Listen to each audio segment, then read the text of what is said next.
Let's talk about regression candidates today on Fantasy Football Today. Players who had some good or bad touchdown luck last year. Players who maybe had a yards per carry that they won't be able. Obviously, we're going to squeeze YPC into this show that they won't be able to repeat. And we've got the whole gang here. Heath, Jamie, Dave, all on today to talk about a bunch of regression candidates, what it means for you on your draft day. All right. Welcome, everybody. How are we doing? Heath, can we get a definition of regression? No, we don't want to start with this. We did the semantics thing at the end of yesterday's show. Basically, it's really easy. This does not mean someone's going to be worse. It means they're either going to return to a more normal rate of something or return to a career norm of something. It's a regression to the mean, not a regression in terms of they're going to be worse. And no, nobody's going to say positive regression. Nobody's going to say progression. It's just regression. Doesn't it just mean that somebody did something abnormal and now the thought is that they will do something that's not abnormal? Like following I return to the mean. Yes. I think higher is better than earlier. Certainly. You haven't been mean. You guys haven't been mean to me in a while. Maybe you will return to the mean soon. Just, I was a little mean to you via email yesterday.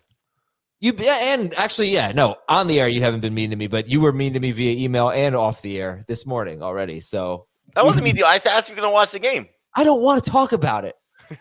I don't want to talk about it. Tom sent us an email in regards to FFT Express. And Adam's response was just Panthers because the Panthers had just won to clinch to return to the Stanley Cup Finals. Yeah. And I just responded back, PA space ERS, because all he said was Panthers. Yeah, which is Pacers or Panthers. Yeah, it's very funny. Do you think that Tyrese Halliburton is going to return to the mean tonight?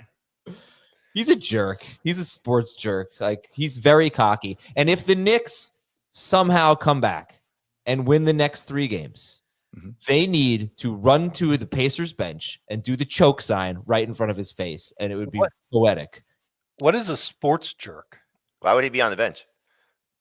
Oh, because it'll be a 30-point blowout in Game 7. He'll be on the bench. Do you remember when Adam was mad at the U.S. women's national soccer team for doing the tea sipping celebration? Because it was not good sportsmanship. I think that good sportsmanship is everything. Okay, I will be teaching my kid. My son knocked some kid down yesterday in soccer and he is a sociopath on the field. He did not care at all. I was like, dude, you gotta ask him. Wait. He gets to play in the field. He's not the backup goalie. He gets to play. This soccer's so mean. They take all the good kids and they put them on one field, and then they take everyone else, including my son, and they put them on the other field. So he's just like father, like son. All right, anyway, news and notes. Terry McLaurin missed the first day of OTAs. It's voluntary OTAs, so not a huge deal there. We'll keep an eye on McLaurin. Jonathan Taylor was not at OTAs. 3 minutes in, 3.5 minutes in, it's time to talk about Tyreek Hill for the 3rd straight day. Jamie, he lost weight. He wants to get to 2,000 pounds. 2,000 yards. I think he has an equal chance of doing both. He's regressing to that weight. He wants to get to 2,000 yards. He's apologetic for basically quitting on the team in week 18. He's back. He's locked in. He wants to make amends. He's a better person. He's motivated. I know you love that kind of stuff. Are you feeling it with Tyreek Hill? There was also a viral video, I think, that came out yesterday of somebody pranked him about getting traded, and he was like, yes. And he was talking trash about Buffalo Bills fans. And like if you can just wait for Tyreek Hill to regress to the mean. And called Travis Hunter trash when somebody brought him up. Like, well, regress to the mean. I mean, he would fit the regression candidate, right? It is funny, like the Tyreek Hill affection and the Tyrese Halliburton distaste. Like one of them's a sports jerk. I mean, listen, I would take Tyrese Halliburton in every fantasy draft. I think Tyrese Halliburton's probably a very nice guy. I don't know, but on the court, he's mean. Stephon Diggs was seen flashing a pink substance on a boat, possibly bubble gum, possibly something a little more nefarious. Mike Vrabel was not happy about it. We have a good comment here in the chat. When Adam hits into a triple play in softball, he claps in appreciation of the other team's achievement. I will tell you that last week, true story, or 2 weeks ago, we didn't have a game. No, last week we did. We didn't have a game on Memorial Day.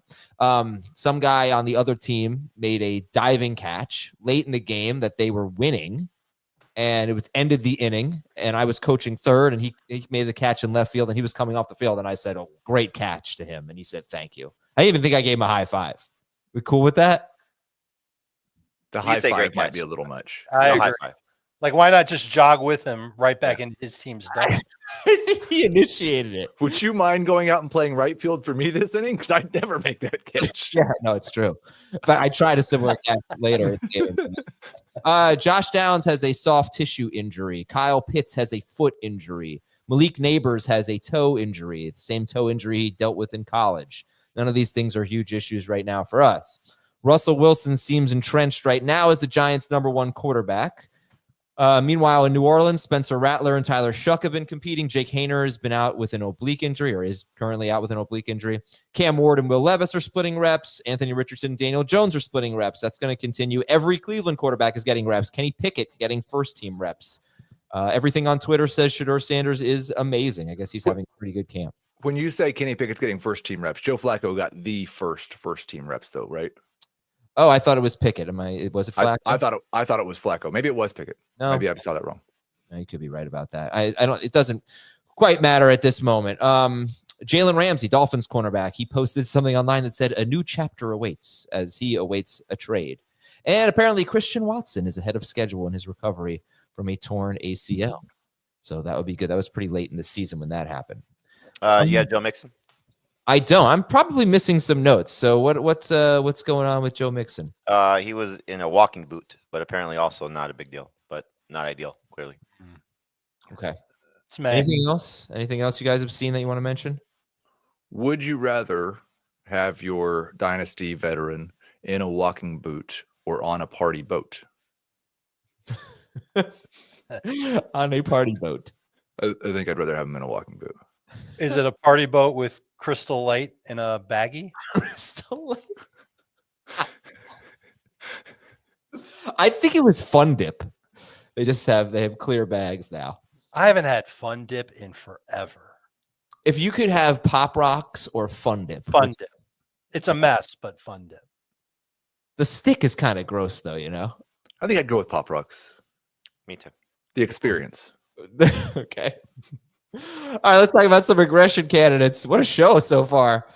So Heath gave me a list of regression candidates in the touchdown area. Shouldn't have said it like that.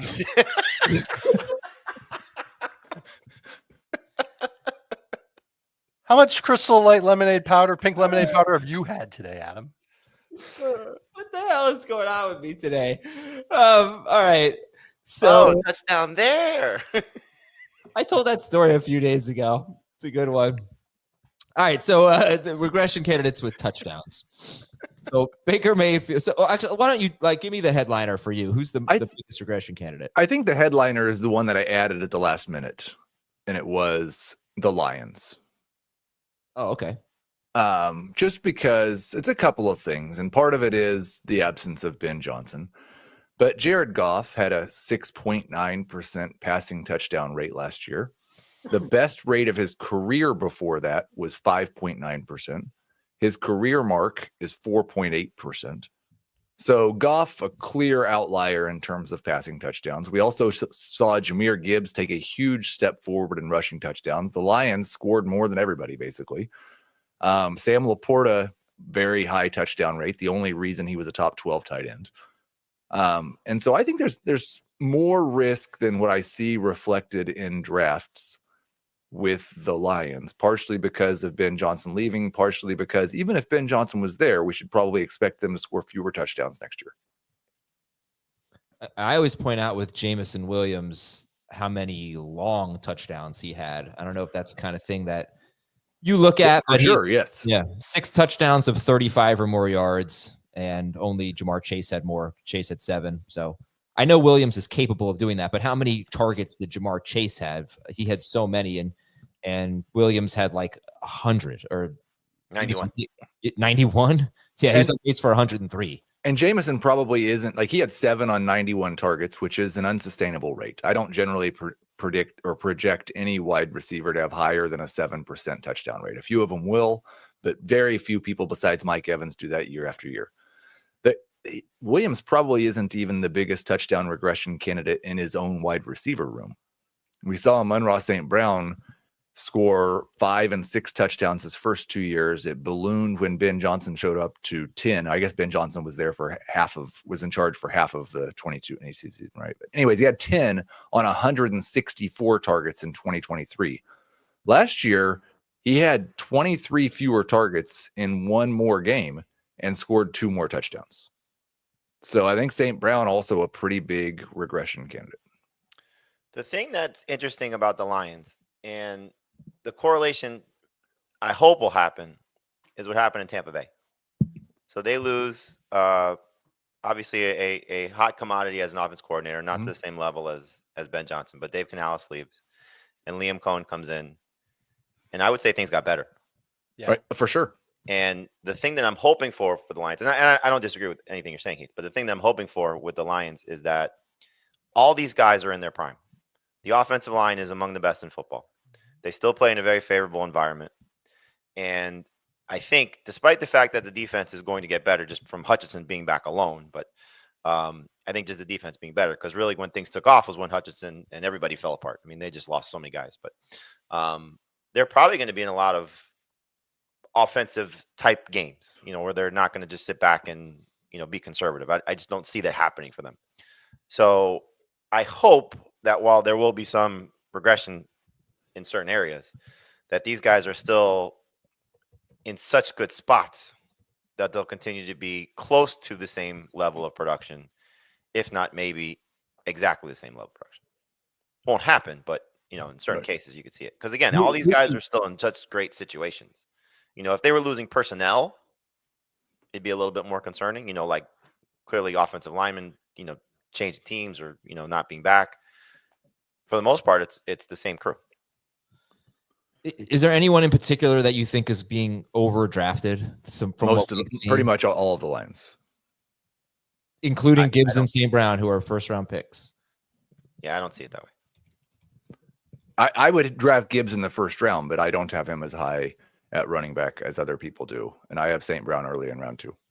So yeah, all of them. I would also point out that Jared Goff, his last 4 games of the year, of the fantasy season, he scored 28, 51, 31, and 32 points in 6-point per passing touchdown leagues. He threw 14 touchdowns. He had a quiet week 18. But if you recall, in the month of December, the Lions had one of the worst defenses in NFL history for any month. And that's not an exaggeration. In terms of like yards per play allowed, they allowed 31, 48, 17, and 34 points. So that, I don't know if how much you guys look at that, but that I think contributed to all of the passing and all of the shootouts. I think a really important comment just to help people understand regression too. Darth Twerk says, top regression candidate, my hairline. And see, my hairline has already started to regress. So if it continues to regress, that would not be regression. It's moving away from what it used to be. Yeah. It's just continuing to go down the same path. If regression for my hairline would be coming back, which is very unlikely. They have, products for that, Heath. I'm not going to, that's not the kind of thing I would do. All right. So Heath is a little bit lower on the Lions, but still high on the Lions. Oh yeah. Yeah.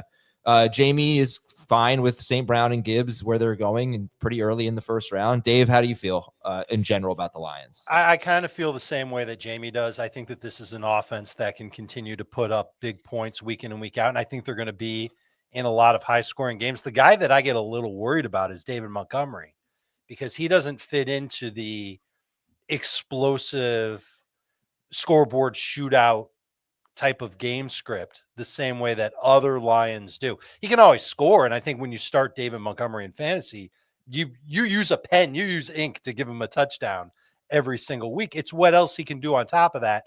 Last year, he did a bunch. This year, I'm wondering if that goes down a little bit. I think there's value in Jared Goff. I know that on Fantasy Pros, he's the 10th QB off the board. In our fan mock drafts, he's currently the 15th quarterback off the board. Wow. Amazing value for a guy who shouldn't fall below 20 points per game. But if they do what we think they're going to do, and it's just going to be so easy for Morton, their new play caller, to say, all right, we've got all these weapons on offense. Let's just keep airing it out, whether they need to or not. Man, I could see Jared Goff being an extremely good value while his ADP plummets because he's not sexy. He doesn't have the upside, the perceived upside of a Caleb Williams or a Kyler Murray or maybe even a Trevor Lawrence. Yeah, just Goff could be great value. He threw for 4,629 yards and 37 touchdowns, and it was QB 8 per game. So it's hard to see him being like 5th per game. What's that? He didn't run very much. No, and he won't. He had 56 rushing yards. Don't forget his receiving touchdown. That's true. It's funny because David Montgomery, I think, is one of the only Lions that has a chance to outperform his ADP. I couldn't agree more. Right? He's been he's such a good bargain. Game twice in a row. Yep. And in fact, he was RB 10 or 11 per game at the time of his injury, and then ended up as RB 15 per game. But that doesn't mean everything will stay the same. I mean, if they have a bigger role for Gibbs, maybe they have a smaller role for Montgomery. We don't know. All right, that's the Lions. We got more names for you after this when we come back on Fantasy Football Today. Get ready. Wait a second. I thought we were going tubing. All 3 Sonic the Hedgehog movies and Knuckles are now streaming on Paramount Plus. And everyone loves it. Every adventure, Just try to keep up. every face-off, This ends now. and every moment that will have you saying, Where have you been? My entire life! It's showtime. all 3 Sonic the Hedgehog movies and the entire Sonic universe are now streaming on Paramount Plus. All right, Heath. Baker Mayfield is someone that you want to talk about here. He threw 41 touchdowns. I see a lot of regression here because the touchdowns, but also the rushing yards. I don't know how you feel about that. 378 rushing yards. He also fumbled 13 times and only lost 2 of them. I bring that up a lot. So he scares me a little bit. But at the same time, I think about what Baker Mayfield did in the last 6 games or so of 2023. And he was phenomenal. And then he just continued it all throughout 2024. So how do you balance great production for almost a year and a half with some obvious regression, factors? I think that's a good point, is that if a player was exceptionally great and better than they've ever been, they are probably going to be a regression candidate. That's especially like if they're 24 or 25, maybe they just reached a new level and maybe they can keep that up. If they're 29 or 30, I think even as a quarterback, it's probably better to bet on their regression. He set career highs last year in completion percentage, passing yards, passing touchdowns, yards per pass attempt, passing yards or passer rating, rushing yards per carry, and tied his career high in rushing touchdowns. I would not be surprised if not all but 1 or 2 of those things get worse this coming year. Baker Mayfield is currently QB 7 in our early. And I was doing a podcast last night, and he's actually in the Fantasy Pros ECR ahead of Patrick Mahomes at QB 6. Is that outrageous? Because he was much better than Mahomes last year, obviously. That's why it's not outrageous, but I would not want to make that bet. No. Okay. So far in our early ADP, Dave, he's Mayfield's QB 7. He's going 14 picks after Mahomes. He's going 78th overall, and QB 8 is Bo Nix. Yeah, I have them ranked in that order. Mahomes at 6, Mayfield 7, Bo Nix 8. But I would take Mahomes 20 spots ahead of Mayfield. And I'm not even sure if I'm going to keep Mayfield there just because I expect the regression to be really, really significant. Okay. Let's talk about James Cook. James Cook scored 16 touchdowns. I gave this stat that James Cook is only the 2nd running back in the last 8 seasons to lead the position in rushing touchdowns. He was tied for the lead the position in rushing touchdowns and finished lower than RB5 per game. He was in PPR. He was QB. Oh, he's RB 11 per game, 8th per game in non, 10th per game in half, 11th per game in full PPR. This is James Cook, and he did that with 16 rushing touchdowns and 2 receiving touchdowns. Heath, when should James Cook be drafted? This one is painful to me, obviously, because I was a huge James Cook backer last year, and he kind of did it in a way that I didn't really expect. I'm still okay with him at the 3-4 turn, but that if you were going to put a guy's face on a regression article, James Cook would be the guy's face to put on that article. He actually had fewer rush attempts per game last year than he did in 2023. He actually had fewer receptions per game than he did in 2023. This was a full-blown committee with him leading it, but way too much Ty Johnson and or Ray Davis. And the volume's just not there to sustain anything close. He had 4 rushing touchdowns. He was on this show last year. He had 4 rushing touchdowns on 326 career attempts coming into the year. He had 16 rushing touchdowns on 207 attempts last year.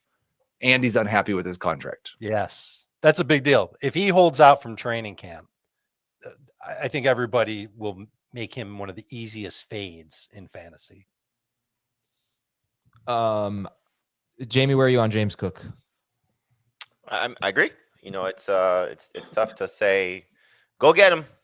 When you have a lot of things that are potentially happening. Now, if he does show up for camp and he is a good soldier, does get a contract extension, that'll make things a little bit more comforting for what his potential could still be. But the touchdowns are going to come down, to whatever extent it is going to be how he performs. Because I don't think the receptions will dramatically increase because of how this offense is operating and will continue to operate. I don't think the carries will increase because I think they'd like Ray Davis and will give him chances to carry the ball. So if he's not, probably close to 15 total touchdowns, then you're looking at a guy that is closer to probably the 20th running back than the 10th. What do you? That's ahead. really close to where he is in my projections. I think I have him at RB 18 right now. James Cook was RB 19 per game in 2023 when he had 6 total touchdowns, 2 rushing, 4 receiving. He did have more catches that year, and I pointed out to Dave, the Bills ran the second fewest plays in football last year. So they ran, I think, 5 fewer plays per game. And but they are a pretty run-heavy team since Joe Brady took over. So here's my take. I want to know what you guys think of this. Now, holdout is a different situation. If he holds out, everything changes. If he doesn't hold out, James Cook is one of my favorite picks in round 3. I know this regression thing, absolutely, I get it. I don't expect him to score a touchdown per game. But he is the lead running back for one of the consistently best offenses every single year. He's a factor near the goal line. It's not just Josh Allen. I've made this point before that there have been years where Frank Gore or Latavius Murray have actually gotten their fair share of goal line carries, and they just haven't done anything with it. Well, Cook led the team in goal line carries last year. He also had a lot of long runs because he's really good. He is a great player on a great offense. He is their lead running back. He is a super safe pick in round 3, assuming he doesn't hold out, and he's one of my favorite picks. Your thoughts? I don't think anybody's saying not to take him in round 3. But I love him in round 3. I don't even. That's fine. Especially if you go, receiver, and everything's lined up right for him, receiver, tight end. It's a great spot to take a chance on a guy like you said in this offense and what he has shown you. Because even at what he produced in 2023, I think being a top 20 running back is something he can replicate. Yeah, exactly. How he gets there will be the interesting part of it. But to count on him to score, 16 rushing touchdowns, again, 18 total touchdowns, and to be one of the leaders in that category, I think then you're taking a little bit too much of a risk in just expecting that to be the case. If I guaranteed you his exact same total yardage and catches from 2024, but half the touchdowns, so he goes from 18 to 9, are you still taking him in round 3, Adam? No, round 4. Okay. He's 13.3 PPR points per game on 16 games. That's what he played, basically. And that's if his touchdowns come down by half. That's not a round 3 guy. I don't think that's a round 4 guy. He needs the touchdowns, and I don't think he'll get them.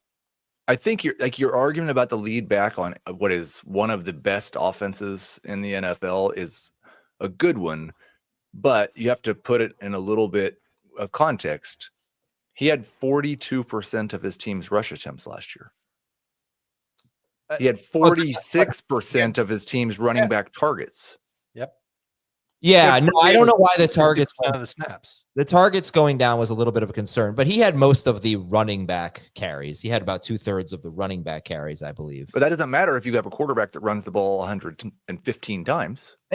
I'm not really so worried about this. I just feel like we're overthinking it a little bit. We want lead running backs on great offenses. And the fact that he scored 6 touchdowns in 2023 and was RB 19 per game, that tells me that he's got a really good chance of being a top 15 running back.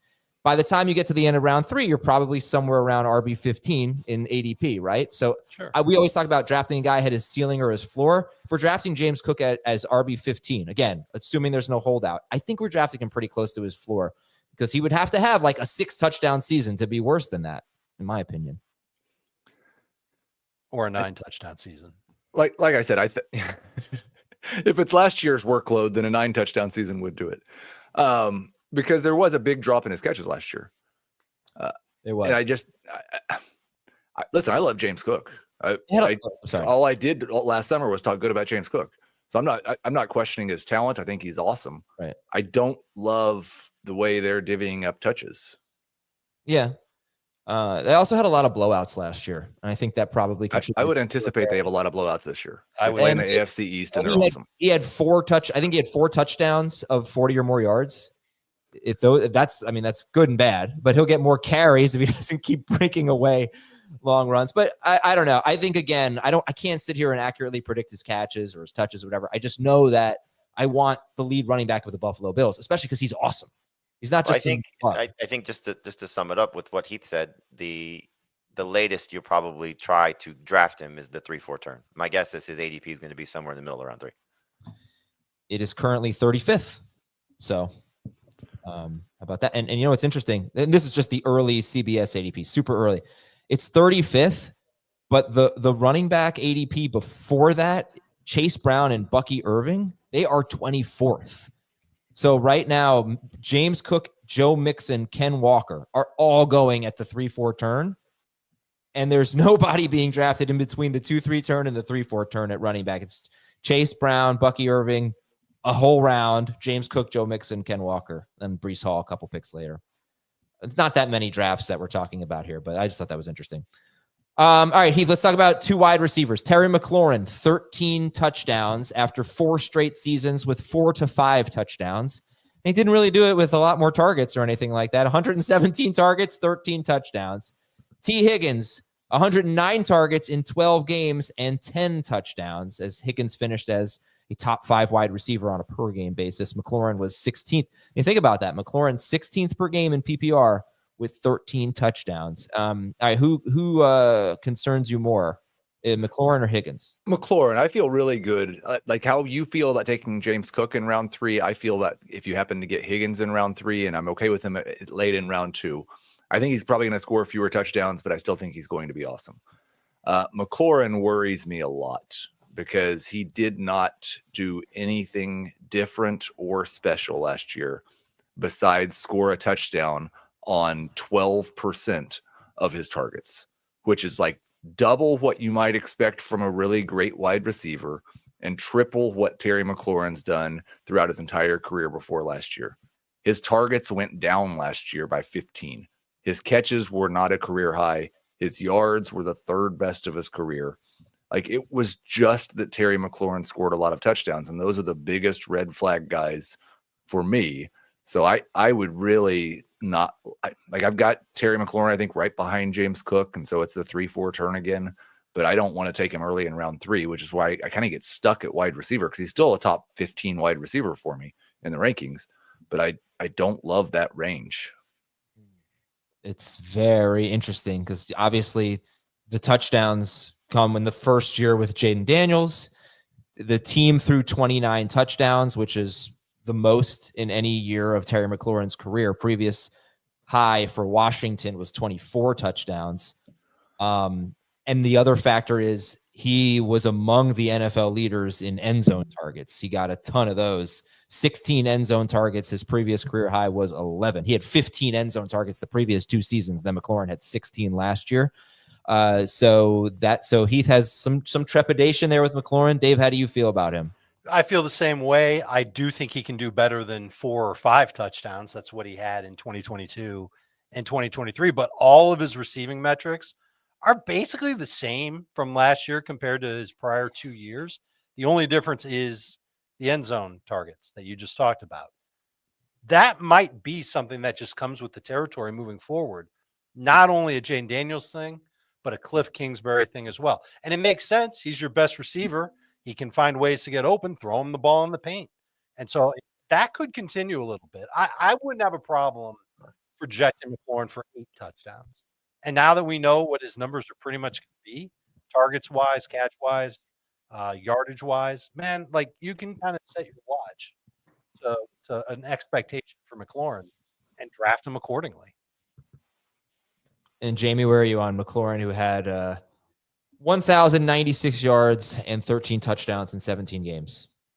I think there's, 2 ways to look at his, expectation for this year. One is that the hope is Jaden Daniels gets better and just the passing game continues to flourish in Washington. And he's still going to be the biggest benefactor of that as the lead receiver. The other part of this is they added Deebo Samuel. So those red zone opportunities may not necessarily disappear, but may get a little bit, dicey because of what Deebo's able to do from not just catching the ball, but also running the ball. So it's sort of, I think, levels it out a little bit. You have to expect fewer touchdowns. That's just the nature of a player like this, like Keith said. I think there are 2 guys to me that sort of fall into this range of receivers that are going to get drafted, and they're touchdown dependent. It's Terry McLaurin and Cortland Sutton. And, they're both, I think, have top 20 upside. They both have the potential to lead their team. They're both with second-year quarterbacks that showed a lot of promise in their rookie campaign. But if the touchdowns disappear, then it's going to be tough to say that they're must-start wide receivers. They'll still be good. They'll still be starters in 3 receiver leagues, but will they be starters in 2 receiver leagues consistently? So if you're concerned about those numbers coming down, now Sutton has done it 2 years in a row, 8+ touchdowns each of the last 2 years with the same coach. Is this really just an outlier for McLaurin, or is he starting to get to a point where now you're seeing the talent come through, and it's, because he got a better quarterback and a better coaching staff to help him, bring those things out. So I think, again, we're talking about the range to draft him, round 3, 4-ish, depending on, where the receivers are on your draft board. That's the right range for those guys. So if it's a receiver heavy draft, he's probably going to go in round 3. If it's not, he's probably going to go in round 4. Maybe he sneaks into round 5. But you're still talking about a guy that should be considered a top 20 receiver with the hope that he can get close to 10 touchdowns. I think anything over 8 would be a good season for him if the numbers stay the same. Adam, there were 2. Go ahead, Dave. Let's go to Dave real quick. If you take away 5 touchdowns from his numbers last year, that's 8 touchdowns. It's 14 PPR points per game. That's fine in round 4. That's good. Yeah, that's good. No complaints. No, none. Heath, you're up. There were 2 wide receivers for the Washington Commanders last year, besides Terry McLaurin, who scored more than 1 touchdown last year. 2 of them scored. And funny, one of them scored 3, the other one scored 2. So can you name, stop looking at your monitor. Who were the 2 wide receivers who scored more than 1 touchdown for the Commanders that were not named Terry McLaurin? Yeah, De'Ami Brown. De'Ami Brown only had 1. Noah Brown? He had 2. Noah Brown only had 1. No, Noah Brown had 3. I have no idea. Olamide Zaccheaus. Yeah. Right. His Falcons revenge game. And Jamison Crowder. I think De'Ami Brown actually led the team. Let me double check. De'Ami Brown led the team in targets. No, Zach Ertz did in the playoffs. Oh, De'Ami Brown led the team in receiving yards in the playoffs. I will give one optimistic outlook here for McLaurin. I want to know what you guys think of it. So the first 5 starts for Jaden Daniels, he averaged 20. Mm-hmm. In his 6th start, he left, I think he threw 2 passes, got hurt against the Titans, or was it the Titans? Someone bad. And then whatever. That game doesn't count.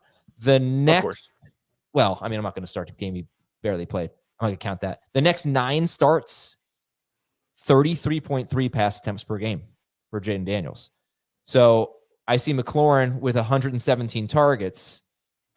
If Jaden Daniels is really throwing 33 times a game, I think we're going to get more like 130 targets at least for McLaurin.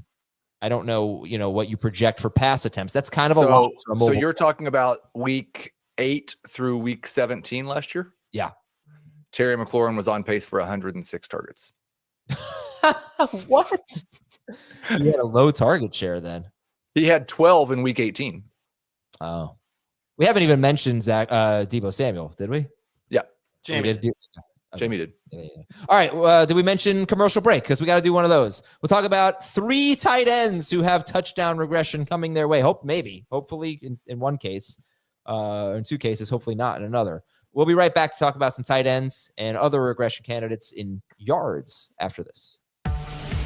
When you need your sports news all the time, we've got breaking news to bring to you. CBS Sports HQ gives you a snapshot of all the sports that matter to you. When you need your sports in a snap, find it on CBS Sports HQ, streaming free anywhere you are. Trey McBride was the number 3 tight end per game with 2 touchdowns on 147 targets. Travis Kelce was the number 7 tight end per game with 3 touchdowns on 133 targets. And then you got Mark Andrews, number 8 tight end per game in full PPR with 11 touchdowns, which led the position, blew away everyone else on only 69 targets. That is insane. All right, Heath, break it down. Who's got the most regression coming? McBride, Kelce, Andrews. I think McBride definitely has the most regression coming, but also it may be the least interesting because everybody knows it and everybody's hoping for it and everybody's drafting him like it's definitely going to happen. And so you could tell me that some people have been concerned about McBride because Marvin Harrison's going to take a step forward. I think there's absolutely room for Trey McBride to lose a target per game, take 17 targets away, and he makes up for that with touchdowns, even if he still has a low touchdown rate.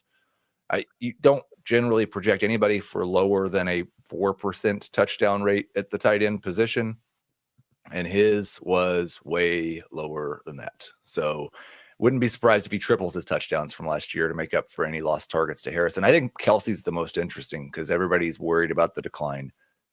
And it's that number you said that it's so important is 133 targets. Yeah. Like he was bad. He was bad in terms of efficiency. And still the only reason he wasn't a top 4 tight end is because of some crazy bad touchdown luck. Was it bad touchdown luck? He got fewer end zone targets. He doesn't do anything after the catch. I mean, I'm sure it was a little bit of bad touchdown luck, but also was it just he's not that good anymore? I think that's what the fact that he really saw a huge drop in his yak. We're talking about Travis Kelce here. And his explosive play rate was 11% last year, explosive plays per target. In his prime, Travis Kelce's explosive play rate was regularly over 22%. So we are talking about a guy who is making plays, explosive plays, half as frequently now. So was that a reason for it, or was it just bad luck? I look at the fewer end zone targets. I look at just less playmaking ability, and thinking he's maybe just not going to be reliable for touchdowns. I don't know. Well, I think it's instructive to talk about your favorite player. He had 10 more targets than Tyreek Hill last year. Their yak was basically the same, which is really tells you something about Tyreek Hill. No, because Tyreek Hill's ADOT was probably double Kelce's. Their yak was basically the same, and Tyreek Hill scored twice as many touchdowns. Yeah, okay. Yak and ADOT have got to be mentioned together. Kelce's ADOT was 6.6 yards, I think. I'm guessing Tyreek's was about 11. Okay, that's a huge difference there. But the year before, Kelce was at 5, and Tyreek was at 5.5. So they saw a similar drop in their yak. But okay. Yeah, but Tyreek was just hurt. He's fine. Yeah, I don't know. I don't know what to expect from Kelce. I mean, the targets, he barely played with Rice, right? Remember how bad he was the first 3 weeks with Rashee Rice on the field? How many targets did he get those weeks? 4, 3, and 5. After that, 19 targets in his next 2 games with Rashee Rice hurt, right? So I think that's another thing to think about here is if Rice is healthy and Worthy is taking the next step, what are we looking at for Travis Kelce? Yikes. But also is the game plan the same? Get to the end of the season, then start to ramp him up a little bit, as we saw going into the playoffs, with the hope that it's another Super Bowl run and he can, get his ring again and maybe then call it quits. But I think just based on who he has been, who he's still playing with, And the group of tight ends that you're talking about that are getting drafted around him, like that's what you're banking on. You're still banking on his and this is name over game, which I hate, but this is really what you're looking at here. And like I think he should go after Njoku. I don't know if ADP will reflect that. It doesn't. It's not. It doesn't go that way in best ball draft so far. Like you can see the flaws for Andrews, which I know I'm sure we'll talk about. You could see the flaws for Jonnu Smith. You talked about this, Adam, that one year wonder maybe of what his late career breakout. Maybe. These Tucker Kraft has never done it to this level. So whatever tight ends you're sort of putting in this range, after really like tight end 6 or so, then he's worth the gamble. But I think you just have to understand, like, it's been 2 years of this, of him not being that type of guy.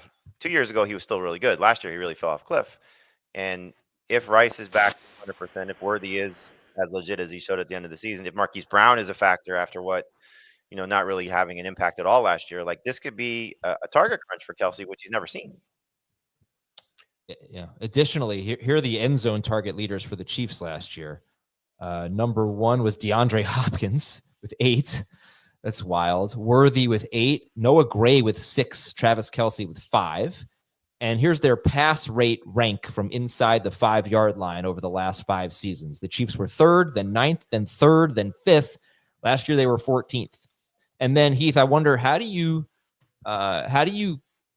combine this Kelce low touchdown rate with also Mahomes, right? Like it's not like Mahomes had a low touchdown rate the last 2 years at 4.5%, but for him, those are by far the lowest of his career.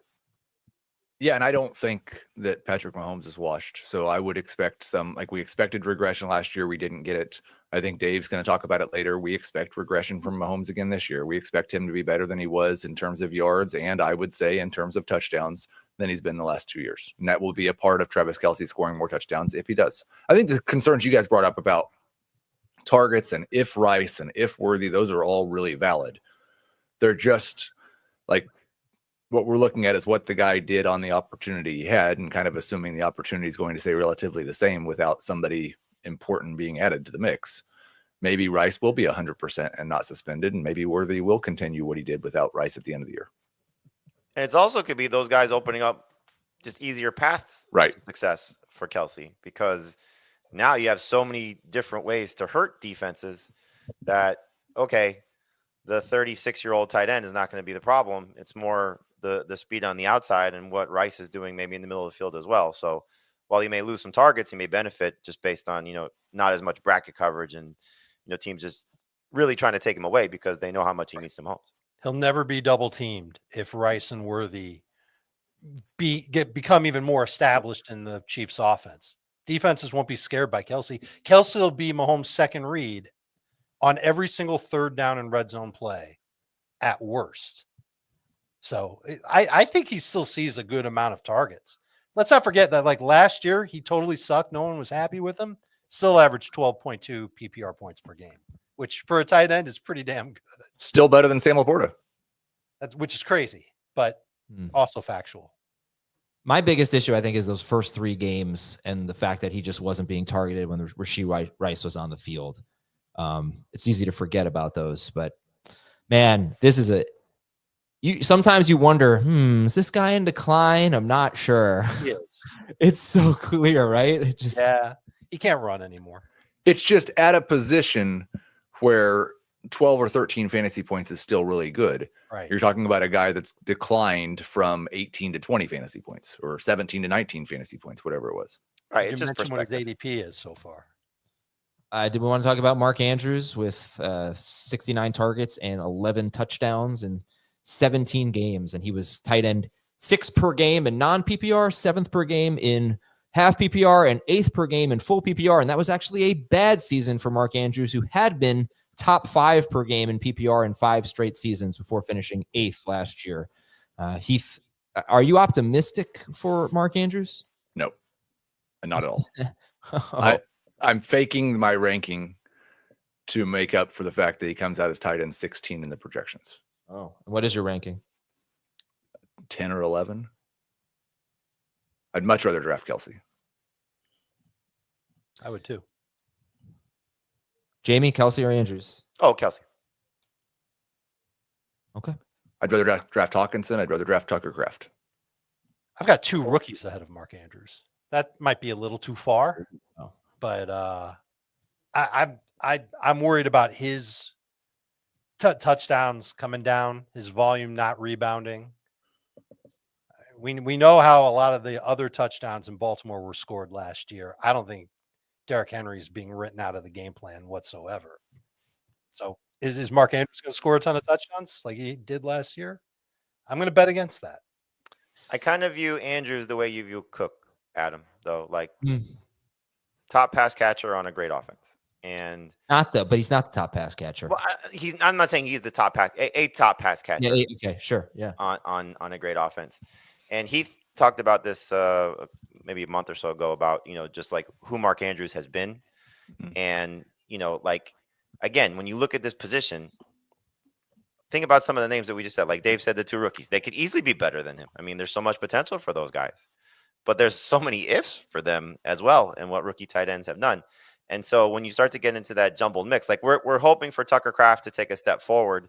And I think a lot of it's for him to do that. It's probably going to be scoring more touchdowns. Well, we know what this offense has been in Green Bay in terms of the lack of targets for everybody and so many mouths to feed. And they just drafted 2 guys in the first 3 rounds of the NFL draft that are probably going to have some opportunities. And maybe Christian Watson comes back sooner than we think, So it's just this group of tight ends like Andrews. The car accident, we don't know how much that played a factor in the beginning part of the season. Then the second half of the season, he took off, but played a bigger role and had certainly more production. A lot of it again being the touchdowns.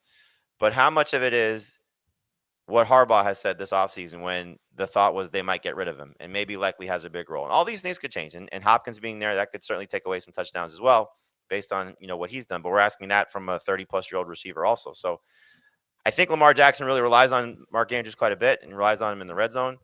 We know that as much as Jackson runs, he does not run near the goal line as much as some of these other running quarterbacks, Justin Fields in particular. I just think that there's still an opportunity for him to get more chances and still be an 8+ touchdown guy. And so when you get to the back half of the tight end, the top 10 tight ends, he still belongs there in my opinion. And to Dave's point of what he said about Kelce and Mahomes being tied together with the touchdown rate. Yeah. That's definitely the case with Lamar Jackson. His 6 seasons as a starter, 9% when he won the MVP back in 2019, 6.9, 4.2, 5.2, 5.3, and then back up to 8.6 last year. Lamar is definitely a passing touchdown regression guy too. Oh man. How did he not win the MVP last year? He was definitely, yeah. It was rough because it was just a makeup. People recognized that maybe they should have given it to Allen the year before, so they gave it to Allen this year to make up for it. The premise of Josh Allen should have won the MVP in 2023 is so silly. He was one of the reasons why his offensive coordinator got fired, because he threw so many interceptions. And you're telling me he should have won the MVP? I would just like for Matt Weber to recognize, I'm not saying this, Adam is. So. I love Josh Allen. I might be the only. Does anybody have him as QB1? I do. Okay, I do too. I love Josh Allen, but he did not deserve the MVP last year. Lamar Jackson should be a 3-time MVP winner. It was ridiculous. And what was he, the first one? Was he the first one ever to win the AP, like whatever it was, like I believe you're right. Yes, and not win the MVP, which is the same exact voters, I believe, vote for the 2 awards, and he won the one that was like a few weeks before, and he didn't win the MVP. It was so stupid. It is pretty interesting that probably our 2 most active members in the chat, one's a Ravens fan and one's a Bills fan. Is that right? Well, Popinski and Matt. Adam, finally right. Thank you, Mr. Popinski. Appreciate that. Mr. Popinski, so named after Soda Popinski of Punch-Out. I don't know how. One of the best things I've ever done, one of my crowning achievements, is beating Mike Tyson in Mike Tyson's Punch-Out. I tried again a few weeks ago against like Mr. Dream, because I don't have Punch-Out, but it's the same guy as Mike Tyson. I don't have the Mike Tyson's Punch-Out. It is impossible. I mean, whew, that is like, video games used to be so hard. It's really difficult. I don't know how I did it, but I'm happy I did. Okay. All right, Dave, we don't have time for all these guys. I'm sorry, but yards regression. You got Saquon, Derrick Henry with crazy yardage totals and total yards. You have their total yards listed here, I'm assuming? Yeah, over 2,100 total yards for each of them. Yeah, and almost 2,300 for Barkley. Aaron Jones, 1,546 total yards. Yeah. With Saquon and Henry specifically, your level of concern? It's pretty high for Saquon, less so for Derrick Henry, because Saquon took on more work. And I don't think anybody should ever doubt Derrick Henry. Saquon had almost 500 total touches last year. The previous 2 times he had at least 350 touches in the season, he came back with worse numbers, worse point per game numbers in fantasy the following year, missed some games the following year. And I think you should bake in some sort of regression, be it because of health or just overall efficiency when it comes to Saquon this year. I don't like him as the number 1 running back. I don't like him as the number 2 running back either. I think if I can get him in the middle of round 1 as the 3rd best running back in fantasy, I'll do it. But I'm not targeting Saquon in drafts. The most telling number for me with Saquon is there have been 8 other 2,000-yard rushers, and every single one of them have declined by over 500 yards the next season. Yeah, every single one. So 6 of the 8 were over 800 yards less the following season. So I made some future bets yesterday, and I was looking at Saquon's prop for the season. It was 1,500 rushing yards, and I was like, "Oh, that's interesting," because again, the number comes down. But if it comes down only 500, he's still over this number. So it's tough to say he's going to get close to that. It's easy to say he's going to regress, and to what level is really the concerning part of it, because not just again the history of 2,000-yard rushers, it's also all the work, as Dave alluded to. It's just scary that he could really be a disappointment, which I hate to say because I love Saquon, but it's just the historical side of this is just not on his side. Derrick Henry went from 2,027 yards in 16 games to 937 yards in 8 games the following year. But actually, yeah, he did hurt his foot. He went from 5.4 yards per carry to 4.3, and then 4.4, and then 4.2, and then last year, Derrick Henry averaged 5.9 yards per carry. It was different scheme. I know, but that's insane. That's insane. That can't happen again. Heath, I'm going to let you answer this because I think the phrasing of it will suit you. I haven't drafted Derrick Henry once in any of our drafts. I really don't think I have. I was just looking at a few. I can't remember ever drafting him so far in our 2025 mocks. What's wrong with me? I don't know if it has anything to do with Derrick Henry. I'll just say I've just been sitting here silent during this segment because I said enough things about historical precedents and Saquon Barkley and Derrick Henry last offseason that I just have to sit in the corner. But I agree. That there's something wrong with me. Well, it sounds like what's the common denominator between losing to Dan in tennis and being the worst softball player in the league and not being able to beat a kid's video game? I think that what's wrong with you is probably something related to coordination or dexterity. Okay, softball I'm terrible. Tennis I'm better. I'm really good at punch out. Like beating Super Macho Man is not easy. I'll tell you that. You have to you know what I'm talking about. That will come back to haunt you though. Yeah, Schaefer, please make a GIF of that. GIF. You got your wish though. We're back to making fun of you. Yeah, I think I set myself up pretty well in this show. GIF, whatever. Listen, Adam, you're picking 10th overall in the fantasy draft. Yeah. You get the receiver of your choice in round 1. Yeah. Derrick Henry's there in round 2. Are you taking him? It's funny you mentioned that because in a league where I had the 9th overall pick, I took Nico Collins, my receiver of choice. And then when I was up again with the 4th pick of round 2, Derrick Henry was already off the board. Now, you took him. If he had been on the board, I would have taken Brian Thomas Jr. over him, and that's probably it. Maybe A.J. Brown. Once AJ Brown's off the board, we're talking Drake London, Bucky Irving, Jonathan Taylor. I'm definitely taking Henry over those guys. But I think I would probably need to have pick 10, 11, or 12 for me to end up with Derrick Henry. Because that I would take him in the second round with one of those first 3 picks. I think his average draft position is going to be round 1, though. It maybe. PPR? 14.5 right now. I think it was a lot higher than we thought it would be last year.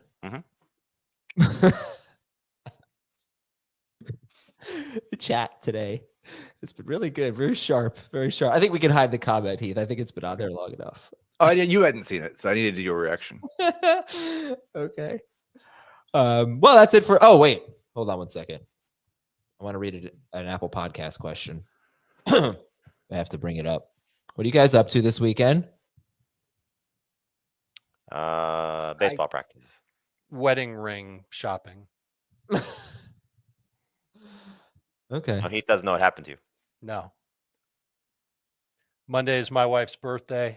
It's also Memorial Day. We go to the beach. I'm playing catch with my son on the beach.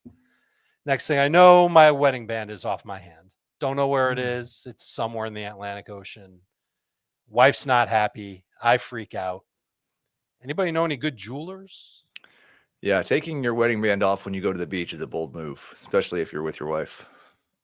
Did you take your wedding ring No, off? I didn't. I was playing catch with it. It fell All of a off. sudden it Well, falls I don't off think you my should hand. play catch with your wedding ring either. I probably shouldn't have, but I did because I'm a moron. And now I'm an even bigger moron because I don't have a wedding band. I just don't understand how she could get mad at you for this, though. Like, if you had taken it off, like to Heath's scenario, like you took it off to go to the beach, that's a different story. I don't know, but everywhere I go now, there are women that are much friendlier to me than they were last week. Some 70-year-olds out there with a metal detector anytime. 100%. Yeah, for sure. They're going to get themselves an amazing $150 wedding band. That's like I know, right? They're not even I bought on clearance at Zales. very so- cheap. I'll have to I don't spend- wear mine. I never wear mine. Is that bad? I rarely wear mine. Yeah, you probably just don't love being married.